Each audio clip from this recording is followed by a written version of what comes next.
여러분 안녕하십니까? 계속해서 포항에서 전해드립니다. 경북 동해안 지역은 오늘 30도 안팎까지 낮 기온이 올라 더운 날씨를 보였고 내일도 덥겠습니다. 오늘 낮 최고 기온은 경주가 31.4도를 기록했고 영덕 30.6도, 포항이 28.9도, 울진은 23.3도였습니다. 석가탄 신일인 내일은 대체로 맑고 아침 최저 13에서 18도, 낮 최고 기온은 24에서 32도로 덥겠습니다. 바다의 물결은 동해 전 해상에서 0.5에서 1.5m로 일겠습니다. 포항 운하를 오가는 크루즈 탑승객이 20만 명을 넘어서면서 동해안 명소로 인기를 끌고 있습니다. KTX를 연계한 관광 상품이 개발되고 오는 7월부터는 야간에도 크루즈가 운항됩니다. 임재국 기자가 보도합니다. 포항 운하관에 마련된 선착장입니다. 크루즈를 타려는 시민과 관광객들로 북적입니다.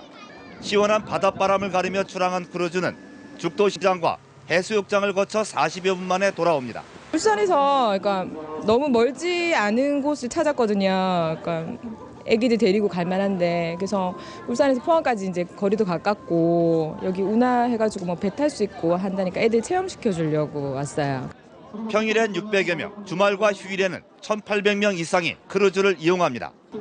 크루즈 운항 1년 만인 지난달엔 탑승객이 20만 명을 기록했고 이달에만 2만 명을 넘었습니다. 작년에 한번 탔는데 재밌고 오늘 딸도 오고 사이도 오고 아들도 오고 이래가지고 한 번 더 타러 와봤죠. 그래 재밌었어요. 탑승객이 늘어나면서 57인승 유람선이 추가로 투입돼 포항 운하에는 현재 6대의 크루즈가 운항되고 있습니다. 각종 안전사고 등에 대비해 안전점검도 강화됐습니다. 매월 넷째 월요일 안전점검의 날을 지정하고 그때는 저희들이 모든 기계를 점검할 뿐만 아니라 저희들이 다시 확인을 하고 시, 도, 해경에서 합동점검을 매월 한 번씩 하고 있습니다. KTX를 이용한 관광 상품이 개발됐고 오는 7월부터 석 달 동안 저녁 8시 반과 9시 반 두 차례 야간에도 크루즈가 운영됩니다. 크루즈 이용객이 늘어나면서 포항 운하가 동해안의 새로운 관광 명소로 자리 잡고 있습니다. MBC 뉴스 임재욱입니다.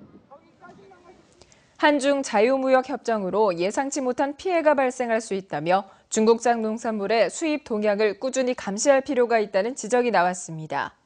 한국농촌경제연구원은 최근 한중 FTA 농업 분야 평가와 시사점이라는 보고서에서 한중 FTA 개방 수준이 비교적 낮다고 하지만 전체 1,611개 양화 대상 농산물 가운데 1,030개가 20년 내로 관세가 모두 사라지기 때문에 장기적으로 예상치 못한 피해가 발생할 수 있다고 밝혔습니다. 또 지난해 중국 농축산물 수입액은 48억 3,300만 달러어치로 5년 전에 비해 2배 가까이로 늘었다며 중국 내 생산이 적은 품목이라도 한국에 수요가 있다면 중국이 낮은 생산 비용을 무기로 수출을 늘릴 수 있다며 지속적인 모니터링이 필요하다고 지적했습니다.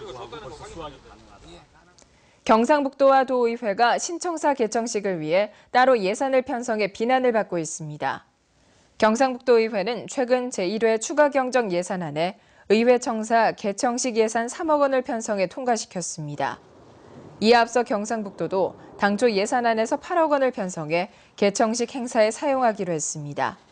경상북도와 도의회는 예산만 편성해두고 아직까지 뚜렷한 행사 계획을 잡지 못한 것으로 알려져 도민들은 예산 낭비라고 지적하고 있습니다. 경북교육청은 일선 학교의 교감 선생님을 학교 폭력을 예방하고 폭력 사건 발생 시 효과적으로 대응할 수 있는 전문가로 육성하기로 했습니다. 이를 위해 교감 선생님을 대상으로 학교폭력 예방법과 사안 처리 및 조사 요령, 학교폭력 관련 법령 등을 집중 교육해 학교폭력 예방을 위한 컨설팅 능력을 키우는 데 집중하고 있습니다. 교육청은 학교폭력을 뿌리 뽑기 위해서는 학생들과 가장 가까이 있는 교감이 전문 지식을 가져야 한다고 판단하고 이 같은 정책을 도입했습니다. 고의로 차량 통행을 방해하거나 위협하는 이른바 보복운전에 대해 삼진아웃제를 도입하는 법안이 추진됩니다. 새정치민주연합 김영록 의원은 운전자가 난폭운전 등을 3번 이상 하면 운전 면허를 취소할 수 있도록 하는 내용의 도로교통법 일부 개정안을 대표 발의했습니다. 법안은 난폭 운전을 하면 운전 면허를 취소하거나 1년 이내 범위에서 운전 면허를 정지시키고 3번 이상 적발되면 무조건 면허를 취소하도록 했습니다. 또 난폭 운전 시 30만 원 이하의 벌금이나 구류에 처하는 규정도 신설했습니다. 일선 축협의 조합장들이 한우 고기를 수출 주력 상품으로 육성하기로 의견을 모았습니다. 농협 한우사업조합장협의회는 최근 회의를 열고 축산 강국과의 자유무역 협정으로 한우 산업의 피해가 불가피하다며 한우 고기의 수출을 통해 돌파구를 찾겠다고 밝혔습니다.